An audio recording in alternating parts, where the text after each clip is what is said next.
Good morning, class. So for today class, I decided to do this short video and upload it for you to watch. Listen very keenly to whatever I say and follow my instructions. Now, firstly, on Tuesday, as we were closing the class, I said each of you should go and read on the situational and interactionism perspective. Because when we talk about the perspectives of organizational behavior, we firstly talk about the system perspective, which we discussed during our lecture. And then I said, go and read on the second part, which is a situational and interactionism. And as I said it, I said, each of you, in one sentence, should write on the platform what you understand on what you read. And guess what, class? I knew you were not going to do it. Students have a way of killing themselves. Student has a way of shooting themselves in the foot. And interestingly, of the 24 persons that were in class Tuesday, only 5 persons did it.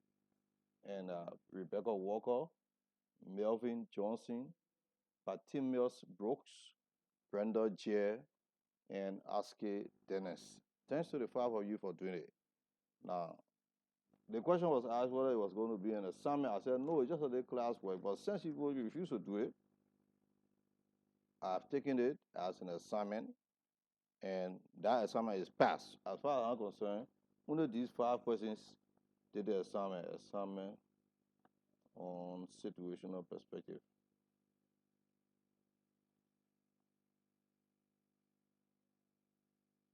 Okay. So Rebecca Walker, Melvin Johnson, Patimius Brooks, Brenda Jere, and Aske Dennis are those persons who did my assignment. The next time I tell you to do a simple exercise, you should take it seriously because everything we do in this class, whether it's to write one word, should be taken seriously. If you can't take it seriously, then find another class to go to. You'll be in the wrong class. Now, but for today, let's assume that we're done with situational perspective on management. But I want you to read on your own. Do some small reading exercises. The next topic that talks about why study organizational behavior.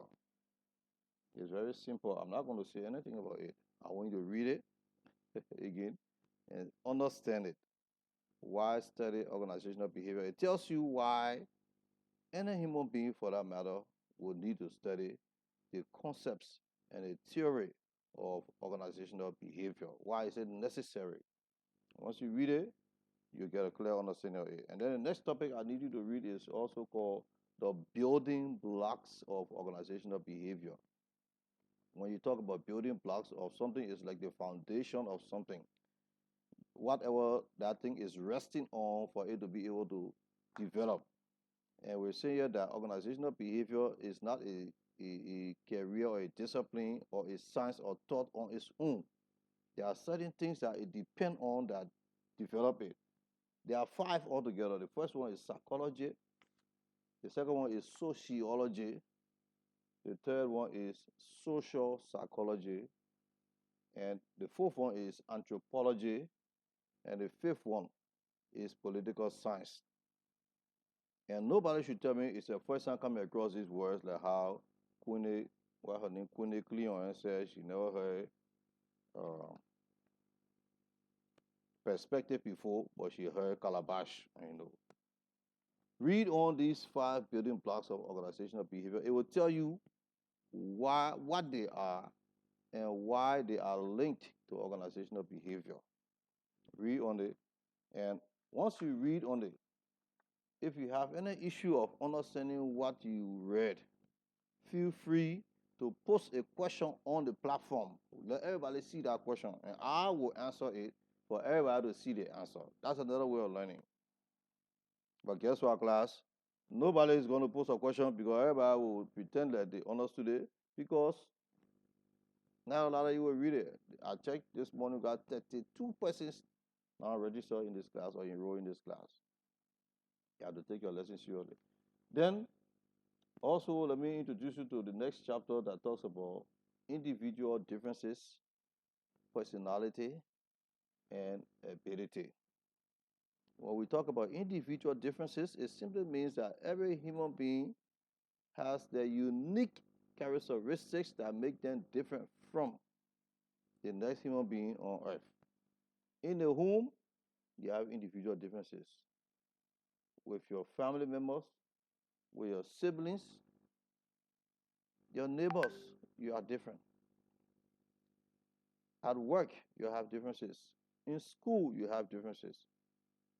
So, what are those things that make up your individual differences? We have personality and we have ability. Now, we have the nature of personality.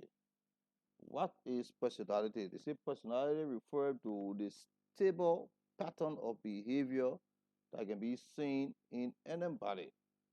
Their behavior, their attitudes, their emotions, their beliefs, and all of those things. All of those things make up your personality. If you see certain way a person behaving over and over and over, gradually you say, hey, that is a person's personality. Anytime the person shake hand, they knock their chest over and over, you see, it's part of the person's personality. Some people, whenever they talk, there are certain words they always use over and over. It's personality. They say your attitudes, your behavior, your emotional display over time and all of that. And some people quit to cry. Anything they cry. There are some people, I don't care what you do. Even the man that they will not cry. Personality. Okay. That constitute differences. So we have personality. What is personality and what makes up personality? If you look in the handle, I need you to follow it too. There are two things that make up the personality of any human being. One is called nature, Nature, and the other one is called nurture, Nurture. Nature and nurture. What is nature? According to the handle, it says nature is determine is your biological heritage. The genes that you inherited from your parents influence how your personality has been unfolding. So half of your personality comes from nature. When they say your genes from your parents, the things that you were born with, your color, you're born with the color. The texture of hair on your head, you are born with it. That's nature. You cannot change the texture of hair on your head. You cannot change your color, even though people try to do it. But realistically, what they do is a fake color. It's not the color. Your voice, if you are like talking lightly or you can talk heavily, that's your personality. That's your nature personality. You're very tall. Maybe your father was tall or your mom was tall. All right. The things that you are born with, they call it biological heritage. You can't change them. That's a nature aspect of personality. They say half of personality comes from nature. The other half comes from what they call nurture. Nurture. Nurture now has to do with your life experiences, developing over time based on things you learn as you grow up.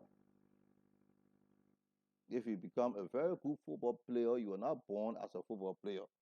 You learn it. But because you love kicking, as you walk, all the time you want to be kicking your foot in from, part of your personality. But that part comes from nurture. All right. You love flashy clothes. Always love colorful clothes. I got to play someone who loves to wear white shoes and yellow shoes. There are things that he acquired along the way. So for every time you see him, he never wears a black shoes, either a white shoes or yellow shoes, maroon, purple, those lousy lemon green color shoes, and white trousers, all that form part of nurture. So whenever you see him, you say, he not coming again with his yellow shoes. I mean, that part of his personality. Those are things that make up a human being. So the aspect of personality that comes from what you learn over the years is nurture. And the other one that comes from your gene that you inherited from your parents is called nature. So read on that and you'll see a little more on it. Then the next thing I need you to read on is the personality and situation. The personality and situation, it will tell you how you have different situations that can influence the personality of a human being. The place where you're working, if the work has certain rules and regulations that you must follow, you, every day you go to work, you have to follow those rules. If there's a fixed pen, anytime you go to work, your duty is to put the tap on the pen in the machine and you push it. The next pen comes, you put the tap on it, push it. It affects your personality. If the kind of work you do, maybe it requires sitting down, analyzing, brainstorming, and making decisions.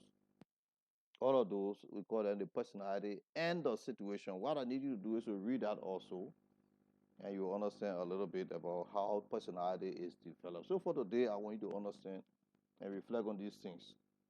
The determinants of personality, what determines personality? Two things: nature, your gene, and nurture, the things you learn over the years. Also, I said you should read on the building blocks of organizational behavior, those 5. And if you have questions on it, why study organizational behavior, post a question on the page and all of that. When we reconnect, we'll go deeper into some other things. But for now, I want to read on those things. Then read lastly on the personality traits, TRAITS. There's a page where you will see a long, let me show it to you. This, you see the personality traits. I want you all to see it. It shows you what they call different personality traits from one side to the other side. Okay. And some of the traits they say serious. There are some people who are always serious. Yeah, my man, he can smile. No, that's the person's personality. And the opposite of a person like that is what they call a happy-go-lucky person. Happy-go-lucky person doesn't matter who, nothing can move them. Nothing can move them. They broke, they say nothing can move them, all of that. So those are 16 different personality traits. But all those 16 personality traits were condensed into 5. I will not talk about it now. But I want you to read all these 16 personality traits and get an idea of it. And feel free, again, if you have doubts of anything, post it on the page. And I will comment there in answering or clarifying your doubts so that everybody else can see it and be able to learn from it. On that note, let me thank you and thank my 5 students who did that work, which is a major assignment. Rebecca Walker, Melvin Johnson, Patimius Brooks, Brenda J. Aske, Tenen. I was surprised that what her name, Queenie, then they didn't do it. Or Sarah, then with the plenty talking, they didn't do it. But anyway, now all that glitter is gold. So thank you for your time. Watch this video and see whether you can understand anything on it. God bless you. We'll talk again another day.